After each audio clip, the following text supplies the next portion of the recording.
me ask you something real quick. If your landlord kept saying the building was fixed, but the pipes still leak, how long before you would stop taking their word for it?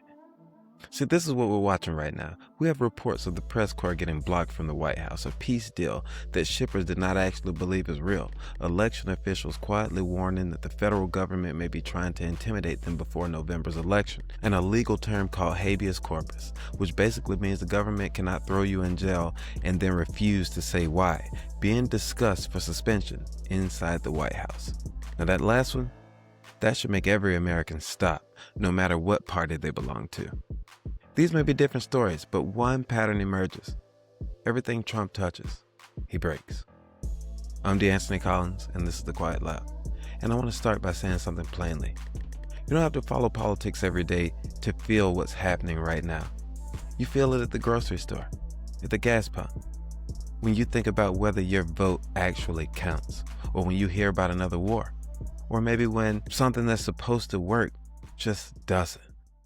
And tonight we're going to walk through 5 stories, and by the time we get to the end, you're going to see that they're not 5 separate stories, that they're connected. If I could ask you first, if you could please like and subscribe, comment, and share. Join our quiet quorum as we get to 400 members.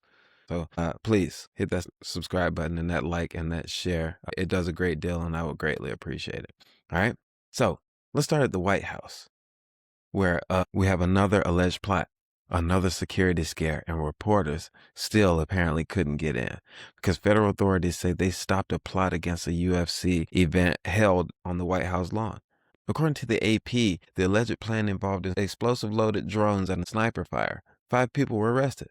And if the threat was real, then yes, investigate it, arrest them, prosecute it. Nobody is arguing against that, especially not me. But here's the part that matters beyond the fight card and that disgusting comment that followed about our former First Lady. All right? The Washington Post reported that the White House press corps, the journalists whose whole job is to cover the president, were not allowed on the White House grounds that night unless the UFC itself approved them. Now think about what that means. A private sports company, not the government, not the Secret Service or some other organization like that, had a say over which reporters could cover an event at the People's House. Now here's the simplest way I can put it. Imagine your city hall hired a DJ for an event, and the DJ then got to decide which journalists could come in and cover it. That wouldn't be okay, and it's not okay here either. The press is how the public sees how power is behaving. And when you limit who can report, you limit what the public knows.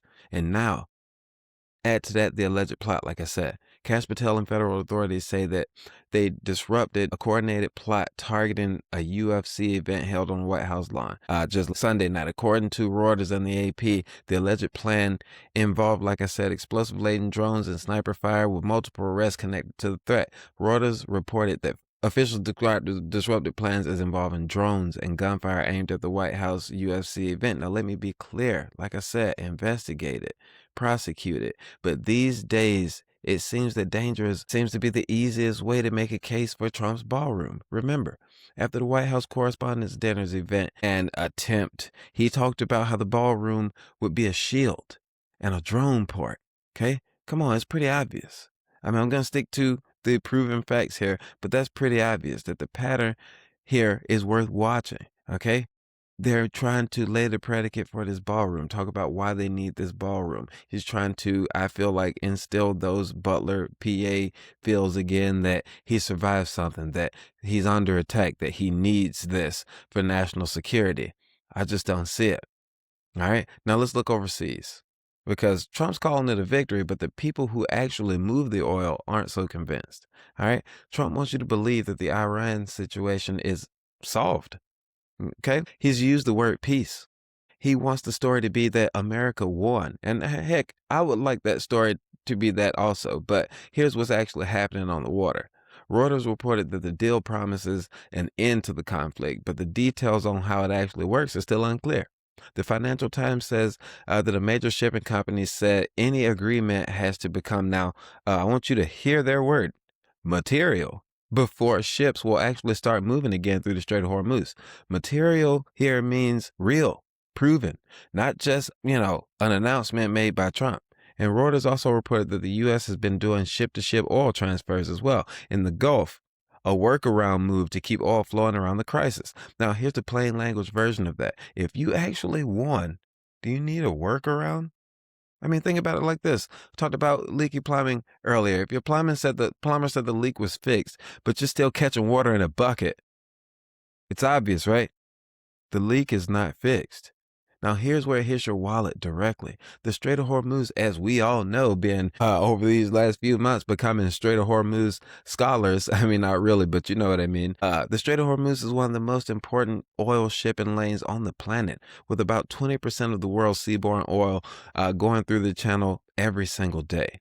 All right. So when that lane becomes unstable, oil companies get nervous, and nervous oil companies raise prices. And those higher oil prices raise the cost of moving goods, and higher cost of moving goods raise the cost on food, products, everything else. This is everyday economics. This is our grocery receipts.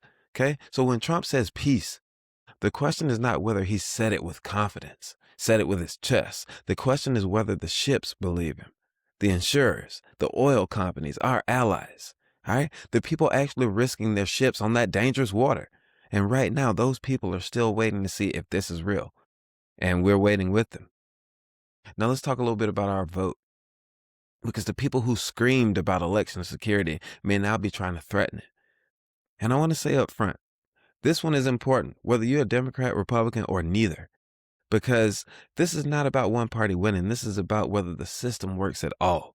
NPR reported that local election officials across the country are worried about the Department of Homeland Security, and not because DHS is doing this job, but because officials are worried that DHS might be used as a tool to pressure or undermine results the president doesn't like. Now, The Guardian reported that the administration has pushed actions targeting mail voting, sought sensitive voter data from states, and placed people with histories connected to election denial narratives in positions close to the election system. Now, it's been reported that DHS investigators have been requesting voting files for specific voters in battleground states, including Texas and North Carolina. North Carolina, my home state, keep your eyes open. So in plain terms, the federal government is asking for files on specific voters in states that are competitive before an election. That doesn't sound like election integrity. Okay? Election integrity means protecting the vote from being tampered with. This sounds like tampering with the vote, which means that trying to control the story before the votes are even counted. Okay? We've already seen this movie play out in California. Just last week, Trump made claims after their primary while ballots were still being counted. The Los Angeles Times reported elections experts and leaders dismissed those claims out of hand as having no basis in fact. All right. The Guardian explained that California counts slowly because of the mail ballot rules. All right. Rules and their verification steps, not because of anything specific. So here's the simple truth. Slow counting is not fraud. Mail ballots aren't fraud either. Trump uses mail ballots, and checking signatures before you count ballots is also not fraud. But if enough people can be made to believe that any delay means cheating, then normal election administration starts to look suspicious by design. And that, guys, is the point. You don't have to prove fraud if you can make people distrust the count. Your vote only has power if it is allowed to finish, to be counted, okay? It only has power if the poll worker are allowed to do their jobs. Your vote only has power if every candidate agrees to accept the result. That's why this one is personal. It's our ballot. All right, let's move on a little bit. Quick, when's the last time you heard Ukraine on the news? The war certainly didn't end just because Trump got busy. I mean, Putin didn't stop either. And we're talking about Ukraine, I said. Not Iran, not Cuba, not the White House UFC event. See, that silence is not because the war ended. While Iran dominated headlines these last few weeks or months and the White House staged its spectacles, Russia kept attacking Ukraine. And Ukraine kept on fighting. And their civilians kept on dying, though they fought quite valiantly. And American allies kept quietly worrying that the United States was drifting away from the commitments it had made. At the G7, that's the meeting of the world's major democracies, U.S. allies had to push to bring Ukraine back on the Trump's agenda. I mean, the Wall Street Journal reported that foreign leaders used the summit to refocus the president's attention. All right. The LA Times reported that Trump signaled a possible return on sanctions on Russian oil as a result. Now, think about what it means that allies had to redirect our president. Okay. Ukraine is not some small deal. This is not a small deal war. Ukraine affects our food markets. Ukraine affects energy prices in Europe and beyond. Ukraine affects whether countries trust that America kept its word or will keep its word in the future. And when countries stop trusting that America will keep its word, America eventually has to spend more of that money rebuilding that trust than it ever would have spent just kind of maintaining it and doing what we said we would do. Wars don't pause because someone in Washington just found a new story, something else they were interested in, something they wanted to move on from. Vladimir Putin didn't take a break because Trump had a UFC event at the White House. Those Russian missiles didn't stop because the American news cycle decided it wanted to move on. The world keeps moving. Things keep happening, even when our sleepy president stops paying attention.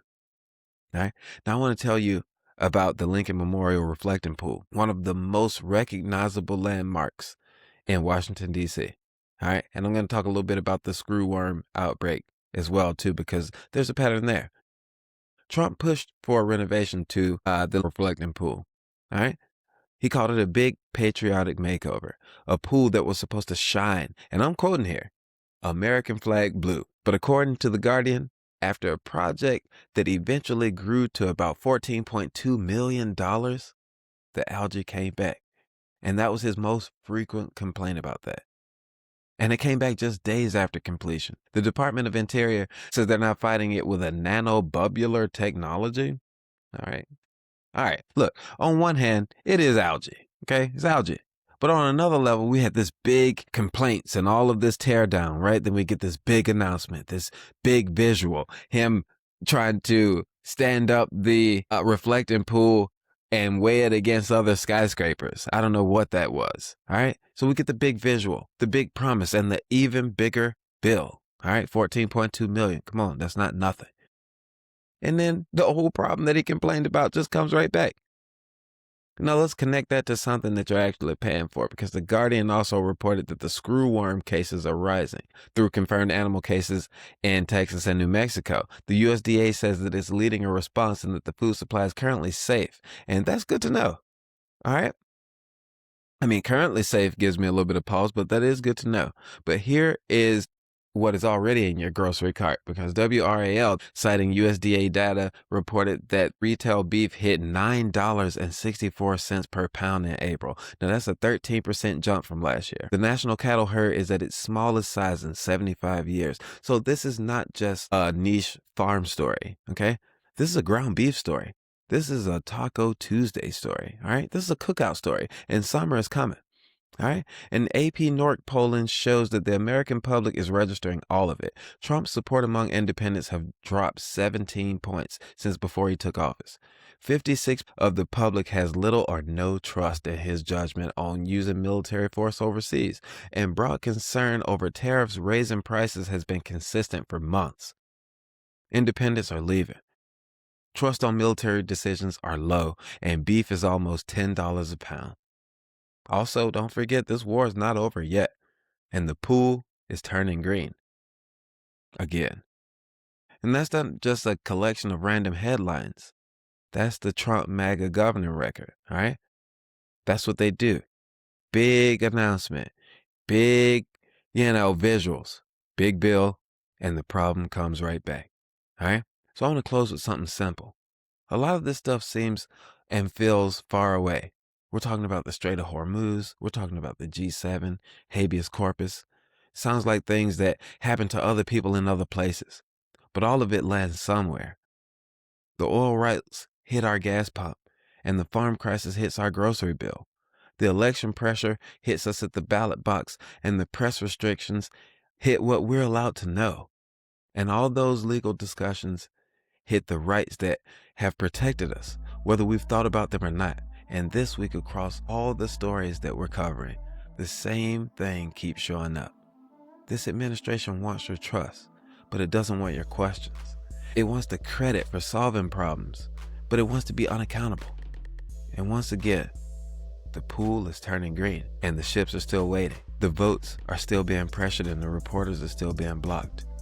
And the cost keeps landing on regular people like us. We deserve to know that. And we deserve someone who says it plainly. And you can keep coming back here until we do.